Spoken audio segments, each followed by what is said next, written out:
Hi, നമ്മുടെ ഫേസിൽ ഡേർട്ടിനെയൊക്കെ നല്ല രീതിയിൽ ഡീപ്പായിട്ട് റിമൂവ് ചെയ്യാൻ വേണ്ടിയിട്ട് നമുക്ക് യൂസ് ചെയ്യാൻ പറ്റുന്ന ഇടയ്ക്കെങ്കിലും ഒക്കെ, എപ്പോഴും എന്ന് പറയുന്നില്ല, ഇടയ്ക്കെങ്കിലും ഒക്കെ യൂസ് ചെയ്യാൻ പറ്റുന്ന ഒരു ഐറ്റമാണ് നമ്മുടെ ക്ലെൻസിങ് മിൽക്ക് എന്ന് പറയുന്നത്. ഇപ്പം നമ്മൾ ഫേഷ്യൽ ചെയ്യുമ്പോഴാണെന്നുണ്ടെങ്കിലും ബ്ലീച്ച് ചെയ്യുമ്പോഴാണെന്നുണ്ടെങ്കിലും സ്ക്രബിങ് ടൈമിലൊക്കെ നമ്മൾ ഏതെങ്കിലും ഒരു ഷോപ്പിലൊക്കെ പോയി നമ്മൾ ചെയ്യുന്ന സമയത്ത് അവർ ആദ്യം യൂസ് ചെയ്യുന്ന ക്ലെൻസിങ് മിൽക്കുകൾ വെച്ചിട്ട് നമ്മുടെ ഫേസിനെ ഒന്ന് ക്ലിയർ ചെയ്യുക അല്ലെങ്കിൽ ഒന്ന് ക്ലീൻ ചെയ്യുമായിരിക്കും അവർ ആദ്യം ചെയ്യുന്നത്. ഇപ്പം നമ്മുടെ ഫേസിലുള്ള ഇമ്പ്യൂരിറ്റീസിനെയൊക്കെ ഒന്ന് മാറ്റാൻ വേണ്ടിയിട്ട് ഈ ഒരു സാധനം നല്ല രീതിയിൽ ഹെൽപ്പ് ചെയ്യും.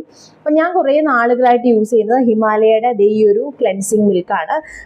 ഇത് റിഫ്രഷിങ് ക്ലെൻസിങ് മിൽക്ക് എന്ന്. അപ്പം ഇത് നമ്മൾ ആദ്യം എന്തെങ്കിലും ഒരു പ്രൊസീജിയർ നമ്മൾ സ്റ്റാർട്ട് ചെയ്യുന്നതിൻ്റെ ആ ഒരു ഇനിഷ്യലായിട്ട് ഒരു ഫസ്റ്റ് സ്റ്റെപ്പ് എന്നുള്ള രീതിയിൽ തന്നെ നമ്മൾ ക്ലെൻസിങ് മിൽക്കുകൾ യൂസ് ചെയ്യാറുണ്ട്.